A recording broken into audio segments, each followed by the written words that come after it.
सियासत करे वाला के घराना अलग होला, कुर्सी खातिर रिश्ता नाता सब टूटे लागेला। कि नीतीश कुमार अचानक से फिर से फ्रेम में आ गए और नीतीश कुमार के पूछ बड़ भाई के रूप में खाली फिर से हो गई। बिहार के जनता का खोज रहल बा, का मांग रहल बा, ई शायद अभी समझल बाकी बा। 25 में जो विधानसभा के चुनाव हुई बिहार में, वो देश के मिजाज सेट करी और देश भर ये बात के इंतजार करता कि बिहार के फैसला का होता।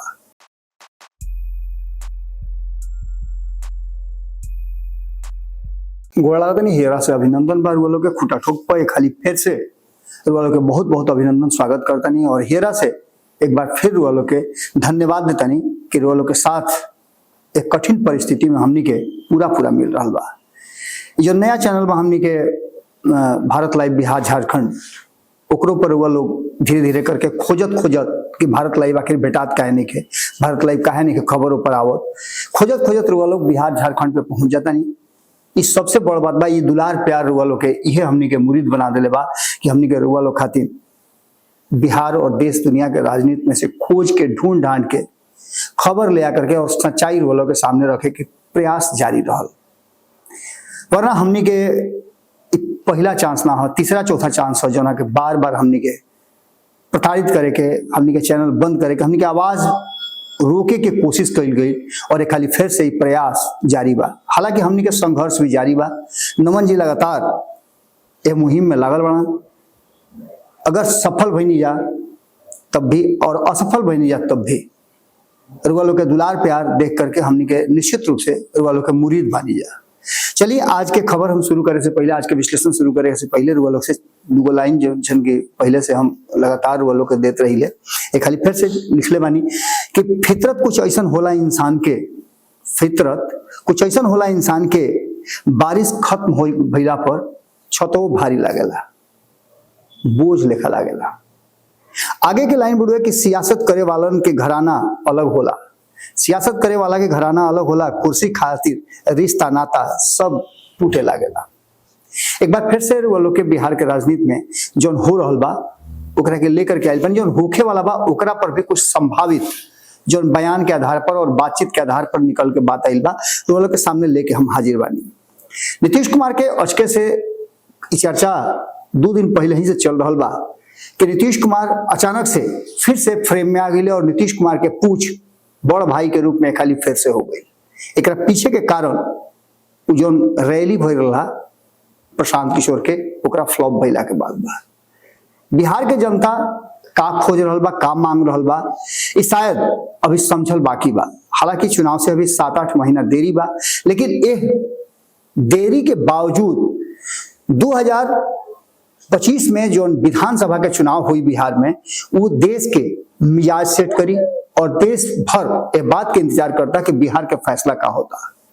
भारतीय जनता पार्टी के भी यह बात के एहसास बा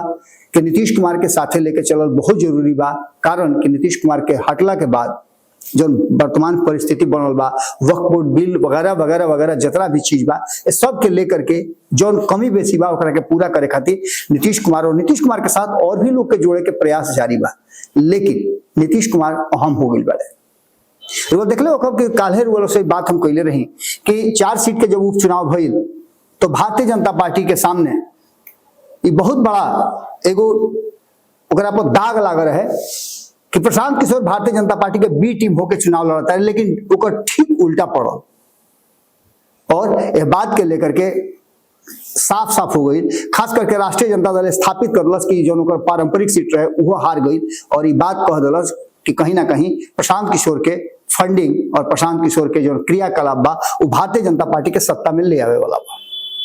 काल के रैली फ्लॉप पहिला के बाद जो नीतीश कुमार पर दबाव रहे, दबाव भी थोड़ा कम भइल हुई और कहीं ना कहीं तेजस्वी यादव के भी मुखर आवाज 2 दिन में देखे के मिलल बा, चाहे बक्सर में देख ली या फिर अन्य उनकर जो बयान बा ओकरा के अगर देखल तो बयान में मजबूती जरूर बा। हाँ, एक बात जरूर बा कि जो 2010 वाला परिस्थिति और स्थिति रहे, 2010 वाला स्थिति के एक बार फिर से वापस करे के 2015 में जो स्थिति रहे ओकरा के 2020 में जो स्थिति रहे ओकरा के सबके अगर जोड़ घटाव गुना भाग कर ली तो सबके मिक्सचर होके वाला बा 2025 के चुनाव। लक्ष्य भी 2010 ऐसा ही तय कैल बा। लोग के मालूम हो कि 2010 में का भई रहे, तो 2010 में नीतीश कुमार और भारतीय जनता पार्टी एनडीए गठबंधन के तहत चुनाव लड़ रहन। एक पहले 2005 में सत्ता में वो आ चुका रहन और 5 से लेकर के 10 तक नीतीश कुमार के जो शासन काल रहे, जौना में वो कई ऐसा बात कैले रहन, क्राइम, करप्शन, कम्युनिज्म, ये सब से एकदम दुराव बना करके और ये सब पर प्रहार करके नीतीश कुमार एक अलग सुशासन बाबू के छवि बनौले रहन। नीतीश कुमार के नाम के पीछे भी देख लो कि सुशासन बाबू लागल बड़ुए और बार बार न्याय के साथ विकास वाला उनका सरकार कहल जाला। एक नतीजा ये भइल कि 2010 में बिहार के जनता खांची भर भर के नीतीश कुमार के वोट दिलस और 243 सीट में 206 सीट जीत के एनडीए आए, जौना में 115 सीट नीतीश कुमार अकेले जीतले और 91 सीट जीत के आई रहे भारतीय जनता पार्टी। स्वर्णिम काल रहे नीतीश कुमार के, जौन बिहार में वापस फिर ना आए और ओकरे के 2025 में वापस ले आवे के नीतीश कुमार के तैयारी बा। और ये बात के लेकर के अब भारतीय जनता पार्टी भी खूंटा ठोक देले बा। साथ साथ एनडीए के बाकी के घटक दल जोन बाड़े, चाहे वो चिराग पासवान होखस, उपेंद्र कुशवाहा होखस, जीतन राम मांझी होखस, ये सब लोग इस तैयारी में लाग गइल बा कि 225 के लक्ष्य हमनी के कैसे प्राप्त करी जा। एकरा खातिर समय समय पर बैठक भी हो रहल बा, मीटिंग भी हो रहल बा, लेकिन ये लड़ाई सीधे तौर पे अब एनडीए वर्सेस इंडिया गठबंधन हो गई बा। और एकरा में सबसे बड़ बात रहे कि जौन लालू प्रसाद के संगोरल अतना दिन से समेट के रखल उनकर वोट बैंक रहे, वो वोट बैंक में कहीं ना कहीं सेंधमारी नीतीश कुमार अब तक करत अइले, चाहे वो 4%, 5%, 6%, 7% वोट होके, लेकिन वो वोट में जो 17% मुस्लिम समाज के वोट रहे ओकरा में से 4-5% घींच घाच के अपना भी ले आवत रहन, जौन की रुआ लोग देखले हो रिकॉर्ड में और कई हाली रुआ लोग के खबर में भी बतौले बानी पूरा हिस्ट्री के साथ और आंकड़ा के साथ कि कैसे 2005 से लेकर के 2020 तक मुस्लिम समाज के वोट छट के कट करके नीतीश कुमार के भेटात गए और एकर नतीजा भइल कि मुस्लिम समाज के सीट भी नीतीश कुमार के आवत रहे, जना में सबसे ज्यादा जो स्थिति बा मुस्लिम समाज के, ओकरा में मुस्लिम समाज के 2020 में 11 को सीट देला के बाद जब नीतीश कुमार के शून्य पर आउट होके पड़ल, एक भी मुस्लिम नेता जीत के उनका पार्टी से ना आइले, तो ऐसा स्थिति में नीतीश कुमार भी अपन विकल्प तलाश करे के शुरू कैले और हिंदुत्व वाला एजेंडा उनकर भावे लागल। अब हिंदुत्व के नाव पर सवार होकर के नीतीश कुमार आगे 2025 के लड़ाई लड़े के तैयार बड़े, लेकिन एक बावजूद भी मुस्लिम समुदाय से वो अपन नाता तोड़ले नहीं खान। अब नया जो स्कीम बनल बा ओकरा में वक्फ बोर्ड बिल से फायदा का बा, वो खास करके वो समाज के जो निचला तबका के लोग बा, जो बार बार कहत रहे कि हम हाशिया पर बानी, हमरा समाज के फायदा नहीं मिलत, वो सब लोग से जा करके मिल करके मुलाकात करके और बात करे के तैयारी शुरू कर दे बारे। इस सारा चीज के अगर जोड़ घटाव करके देख ली तो कहीं ना कहीं प्रशांत किशोर के जो वर्तमान स्थिति बा वो स्थिति के लेकर के उनका टूटला से, उनका रैली के कमजोर पड़ला से निश्चित रूप से कहीं ना कहीं भारतीय जनता पार्टी के भी झटका लागल बा। और भारतीय जनता पार्टी लगातार देख लो कब कि दौरा पर दौरा हो रहा बा। अमित शाह के दौरा अब हर महीना में 2 दिन 3 दिन बिहार में रही हैं। ओकरा अलावे प्रधानमंत्री नरेंद्र मोदी के लगातार रैली हो रहा बा, सौगात पे सौगात बिहार के दिहल जा रहा बा। शिवराज सिंह चौहान से लेकर के जो शीर्ष नेतृत्व के 11 गो नेता बाड़े, उस सारा लोग के बिहार में जमावड़ा बा और सबके फोकस बिहार हो गई बा। चूंकि बिहार से आवे वाला 2029 के लोकसभा चुनाव से पहले 27, 26, 27 और 28 ये 3 साल में जो चुनाव होके वाला बा, ओमे ऐसा राज्य में चुनाव होके वाला बा जहां भारतीय जनता पार्टी अभी भी अपन सत्ता स्थापित करे में असफल रहा बा। हालांकि उत्तर प्रदेश में ओकर सरकार बा और उत्तर प्रदेश में लोकसभा चुनाव में ओकरा बड़ा झटका लग रहे और बिहार ये बात के लेकर के काफी कुछ असर करेला कि पड़ोसी राज्य में का हो रहा बा। बिहार में भारतीय जनता पार्टी के सरकार बनना यानी सरकार में आना, वापसी करना, ये बात के संदेश हुई कि बिहार के जनता चाहत हुए यानी हिंदी पट्टी के लोग चाहता तो निश्चित रूप से आगे के रणनीति भारतीय जनता पार्टी अलग राज्य चाहे पश्चिम बंगाल हो के या फिर उत्तर प्रदेश हो के या उड़ीसा से लेकर के अन्य राज्य असम वगैरह में जो चुनाव बा वो सब पर अपन फोकस बना सकेला। इस सारा परिस्थिति के अगर देख ली तो 2010 में जनता दल यूनाइटेड के द्वारा बताइए कहीं कि 115 सीट मिला रहे और भारतीय जनता पार्टी के 91 सीट मिला रहे। एक हाली सीट के बंटवारा अभी तक नहीं के भाई, लेकिन सारा लोग ये बात खातिर लेके संतुष्ट बा, पांचों के पांचों दल कि हमनी के लगे सब कुछ ठीक ठाक बा, हमनी के सीट शेयरिंग के समझौता पर एकदम राजी हो जाए, कोनो दिक्कत ना हुई। कारण कि हमनी के विन विन कंडीशन और फिर से डबल इंजन के सरकार ले आवे के प्रयास रही। ये सारा परिस्थिति के अगर देख ली तो वो लोग के काल बतैले नहीं कि कौना तरीका से वोट के बंटवारा और सीट जोन बा और आंकड़ा जो वोट प्रतिशत बढ़ुए वो धीरे धीरे करके घट रहा, ओकरा के फिर से वापस करे के कोशिश नीतीश कुमार के माध्यम से भारतीय जनता पार्टी कर रहा बा। अब जो 2015 के स्थिति रहे, 2015 में स्थिति थोड़ा सा विकट रहे और नीतीश कुमार महागठबंधन से चुनाव लड़ले रहन। वो घड़ी भी नीतीश कुमार 178 सीट अपना नेतृत्व में महागठबंधन के दिवले रहन और मात्र 53 सीट पर भारतीय जनता पार्टी टिका रहे। भारतीय जनता पार्टी के बाकी के साथी रहन वो सब छत विछत हो गए रहन, वो लोग के बोहनी खाली भई रहे, एकरा अलावे कुछ ना भेटाई रहे। एकरा अलावे रुआ बता दूं 2020 के अगर चुनाव के रुआ देख ली तो 2020 के चुनाव में विकट परिस्थिति रहे, जना के लेकर के प्रशांत किशोर 2 दिन पहले भी यह बात के कहत रहन कि चिराग पासवान के गैला से कोनो घाटा नहीं खे। फिर ओकरा बाद उहे कहता कि चिराग पासवान के अलग चुनाव लड़ला से बड़ा समस्या भई, नीतीश कुमार यही चलते 243 को सीट पर रहन। लेकिन अब जो परिस्थिति बा 243 सीट के पूरा के पूरा रिपोर्ट कार्ड मंगा करके भारतीय जनता पार्टी और एनडीए के घटक दल रख ले वाले। अब की हाली कई लोग जो वर्तमान में विधायक बा वो लोग के क्रियाकलाप और कामकाज के आधार पर टिकट मिले के संभावना बिल्कुल छिन्न बा। बहुत लोग ऐसा बा जो उनके 5 साल में सिर्फ चुनाव जीते तक अपन नाता रख ले बा और जनता से उनका दुराव हो गई बा। इस सिर्फ भारतीय जनता पार्टी एनडीए के तरफ ही नहीं के बल्कि महागठबंधन के तरफ भी याद हुई कि 2020 के चुनाव के बाद जौन तेजस्वी यादव बहुत तेजी से आगे बढ़त रहन कि हम तो अपना दम पर भारतीय जनता पार्टी और नीतीश कुमार जैसा बड़ा बड़ा योद्धा से टक्कर ले लेनी और लगभग सरकार बनावे के स्थिति तक पहुंच गई नहीं। वो स्थिति में 2024 के चुनाव में तो हम बहुत कुछ कर ले और दंभ में घमंड में कहीं ना कहीं तेजस्वी यादव के फिर से उल्टी गिनती शुरू करे के पड़त और तेजस्वी यादव चुनाव के बाद जब समीक्षा कैले तो ये बात कहले कि 50 से 60 लोग के टिकट अकेली कटे वाला बा। एक पीछे के कहानी रुआ समझ सकिले कि कई हाली यह बात के चर्चा हमनी के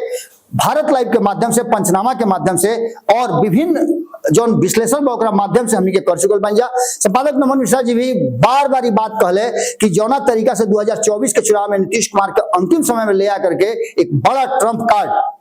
सामने रख दिलस एनडीए गठबंधन और भारतीय जनता पार्टी, जौना के तहत नीतीश कुमार 62 सीट पर 12 सीट जीत के लिए और 62 सीट पर विधानसभा में उनकर बढ़त प्राप्त रहे। वही तरीका से अन्य लोग के भी यही तरह से घुमा फिरा के अगर देख ली तो 174 सीट पर बढ़त प्राप्त भई रहे। एनडीए गठबंधन के जो घटक दल बान या सबके मिला के अगर देख ली तो 30 सीट में 178 सीट पर 174 से 78 सीट पर बढ़त प्राप्त भई रहे विधानसभा में। और एकरे आधार पर तेजस्वी यादव काफी नाराज रहन अपना विधायक से कि 75 गो विधायक जीतला के बाद उनका मात्र 40-42 गो सीट पर बढ़त प्राप्त भई रहे। अब इस सारा चीज के समीक्षा के बाद जो वर्तमान परिस्थिति बल बा ओकरा में खास करके नीतीश कुमार के जो रेंज बा ओकरा में कई तरह के बात हुआ देखे के मिल रही। नीतीश कुमार के अपना पक्ष में रखे खातिर भारतीय जनता पार्टी नया नया गेम कर रहा बा, जना में एगो नया बयान रुआ सुनले हो कब उप प्रधानमंत्री वाला। एकरा अलावे रुआ से इहो खबर हम बतैले रही कि उप प्रधानमंत्री वाला जो सगुफा बा उस सबसे बरियार सगुफा बा। कारण कि उप प्रधानमंत्री माफ करो उप राष्ट्रपति और राष्ट्रपति बने में अभी समय बा,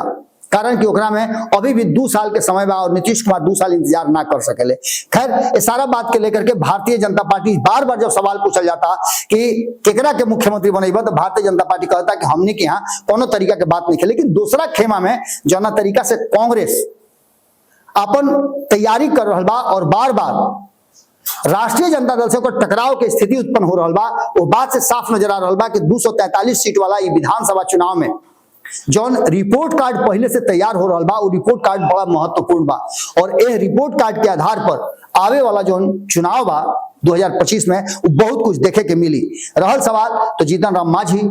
इनकर वोट बैंक में सेंधमारी करे के महागठबंधन तैयारी कर रहा बा। और हाल ही फिलहाल में देखले हो कब कि कौना तरीका से एक सम्मेलन कल गई तो चिराग पासवान के भी सेंधमारी करे के कोशिश कल जा रहा बा पशुपति कुमार पारस के माध्यम से। लेकिन इस सब में सबसे बड़का बात बा कि भारतीय जनता पार्टी और नीतीश कुमार के बीच में जो रिश्ता बा ओकरा के ऐसे भी समझ सकिले, एक मजाक के मात्र रूप में ही एकरा के ले सकिले कि सोशल मीडिया पर एगो फोटो बड़ा वायरल हो रहा बा जौना में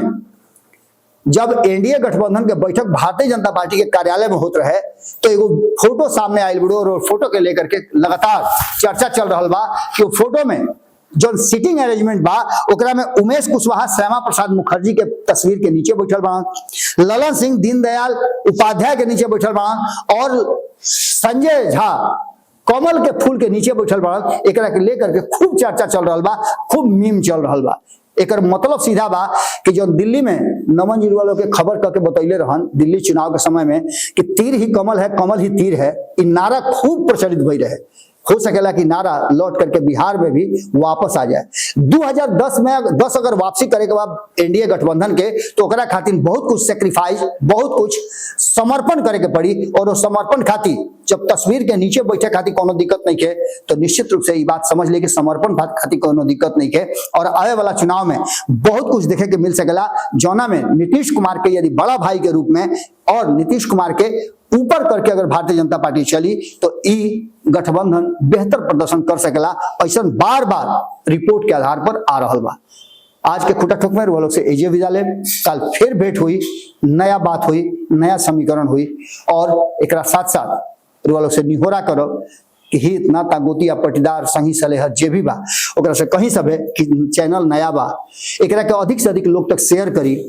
और कहीं कि राउर आपन चैनल है और भारत लाइव के ही अंग है। गोड़ लागत।